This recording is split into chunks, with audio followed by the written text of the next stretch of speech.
Hi, this is Moonheart Readings. Welcome to my channel. So I just want to start off today's reading by saying that a guy drove past me yesterday and his number plate was PHAART, and I love him for it. So thank you, whoever you are, wherever you are.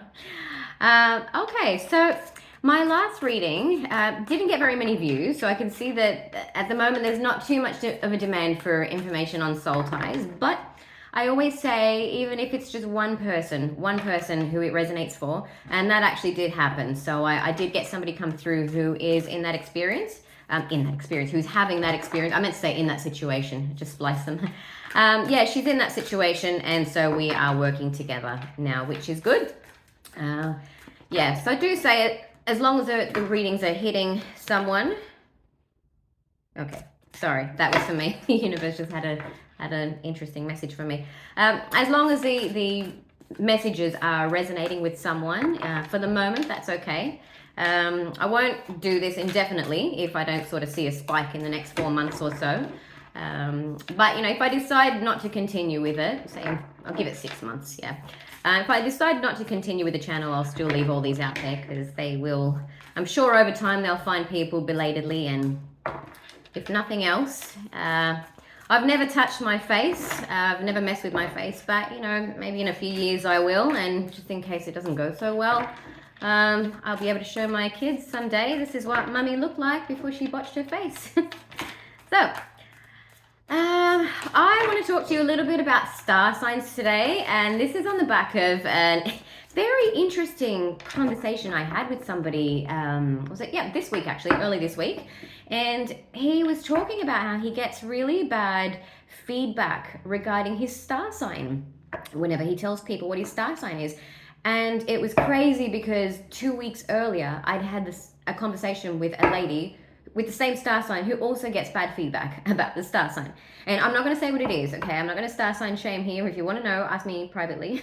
But yeah, so we had a conversation about that. And I basically said, very, very abridged version of this, but I did tell him that I was going to send him info on my YouTube channel after I'd done this, so I will. Anyway, the star sign thing, it's the reason I don't talk about that. A lot of tarot readers do star sign readings, and they're all the rage. They get so many views, but I really don't take star signs too much into consideration because they're just one piece of the puzzle. So for us starters, there's a huge variety anyway within, say, for example, me being a Pisces. I'm a Pisces, but I'm a Pisces with a lot of Leo and a lot of Scorpio. That makes me very different to, who I would be if I was a Pisces with, say, Virgo or Aquarius, very different.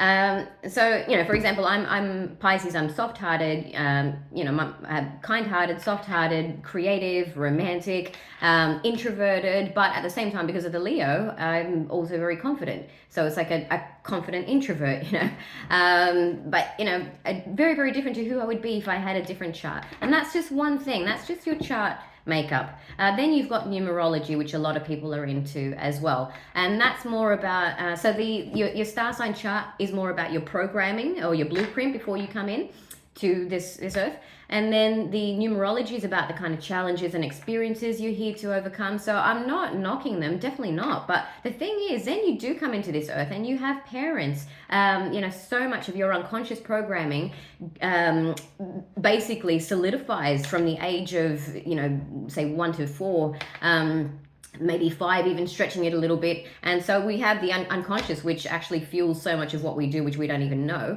we're not even aware of. And then there's the our interactions with our friends, our peers, people we work with, lovers, just people we have interactions with that might hit us in a particular way, how we interact with and then internalize all of our experiences, and the way we build our neurological connections. So one thing that I find so exciting about the brain is that it really is like a muscle that you can strengthen and you can change the shape of. It's got plasticity. So just an example, anyone who knows me will tell you I have zero spatial awareness. Okay, I was not blessed with that. I don't think I was born with parietal lobes. Total opposite of Einstein, who had massive ones. And yeah, incidentally, he did say when they asked him, how do you come up with these theorems? He would say, I just see them first. I not so much. But if I were to become, say, an Uber driver and do that for 5 years or so, I'd be a lot better. Still probably not going to win any awards for, taxi driver of the year, but I would be much better than I am now. So we can change. We can build neurological connections and make ourselves sort of smarter in certain ways. And the reason I'm saying that is because I think it's really important to know the difference between the fated path and the destined path. So the fated path is basically the path that's laid out for you, probably fairly easy, minimal work. Don't mistake physical work. You can still be working 9 to 5 or, working very hard in your line of work and be on the fated path. I'm talking about inner work, okay? I'm talking about being mindful about everything you do. That's your fated path. And then we have the destined path. And even among the destined path, we have destined paths, plural. And some timelines are going to be higher than others. So that's all about how mindful you are and, how much really it is largely about your mind. So changing your conscious mind, but also your unconscious patterns. And so that your unconscious programming, I should say. Well, yeah, patterns. It's interesting I said the word patterns because yes, we do, for example, attract the same kind of situations over and over again. It is a pattern and it's a pattern that we need to break. And so whereas if, for example, a psychologist might be very good with the mind aspect, the conscious aspect of it, somebody like myself, doesn't have to be me, any kind of healer, just go with your gut, can help you with your programming on an unconscious level. Yeah. So where was I going with that? Sorry, I have a little bit of ADHD, so sometimes when I I go off on a tangent, it's really hard to come back. That's why I sometimes write notes.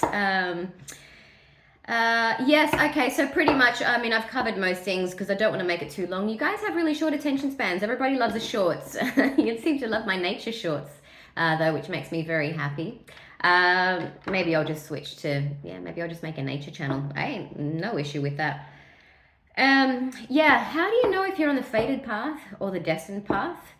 Well, I'm going to put it to you like this. If there's a feeling inside of you where you're kind of feeling excited, and it doesn't have to mean that it's manifested yet, okay? So you have to basically align in your soul, mind, heart, body. Everything has to be in alignment first before you then attract it towards you. And it can take a while for things to catch up in the earthly sense because we are dealing with matter here. On the other planes, it's very different. The great book by C.S. Lewis, on that, and I've had that pretty much confirmed in my meditations that I've been doing for years now. Yes, you can basically manifest like that in the other realms, or the other planes. But here on Earth, because we're dealing with dense matter, it can take a while to attract things towards you.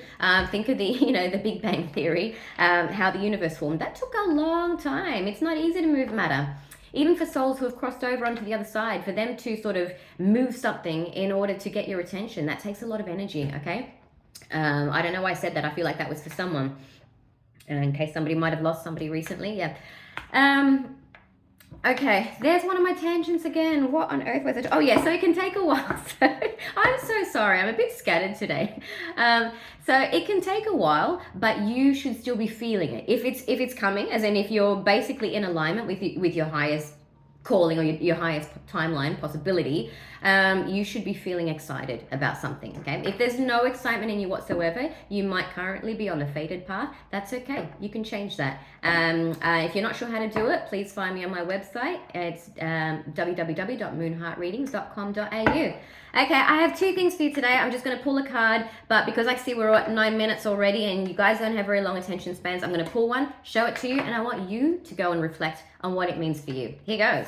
1, 2, 3, 4, 5, 6, 7, 8, 9. This is, I think, the 4th time he's come up in one of my readings. Archangel Raphael. Now, I'm not going to talk about him because I have in my other readings. Go watch them. Okay. And I also have a little surprise for you. This is just for fun. I really hope it's not a crappy one. I have a bag here. I just pulled it. Okay. All right. If it's crappy, it's not my fault. What is the message for everyone today? Oh, okay. You will have a peace of mind when you talk to an old friend. That is interesting. That actually happened to me yesterday. Okay, can you see that? No, it's really blurry. Anyway, I actually, you know what? I do feel like I want to say something to you. I don't know why. This might be for somebody, you know, if not now, at some point in time. So the card that actually was shown to me before, I want to tell you this is how the universe works sometimes to let you know that you actually are on the right track. I had, on a personal level, a really bad day yesterday, actually. Yeah, really sad day. And I went and meditated for a really long time last night. And I was shown in the vision a beautiful, so I go to other dimensions, by the way, when I meditate. I was shown a beautiful little girl, beautiful little girl, and she ran up to me and put her arms around me, and I put my arms around her. And I mean, they don't speak in the other planes, but there's kind of a telepathy, and I understood that she is a possible timeline, a very high timeline. And this morning, my 3-year-old son jumps into my bed, 5 a.m., looks at me quite seriously and says, "Mummy, I want a sister." And he's never said that before, okay? Usually it's like, ew, girls, gross. So he said that to me. And now, you know, things do come in threes. The reason I stopped in my tracks earlier, because the card that just came out was birth. And there was a picture of a little girl on it. So I want to share that with you, because that's how the universe works. Yeah. So get excited about something if you're not currently excited about it, and don't worry if it's not here yet. Okay. Your excitement, the more emotion and positivity and determination you put towards it, with obviously discipline, working on yourself as well. What was I saying? Yeah, the more it's likely to come towards you. I'm sorry, I'm not exactly very smooth tongued today. I don't know what's with that, but anyway, you understand what I'm saying. And I wish you a beautiful day, and I will see you soon-ish.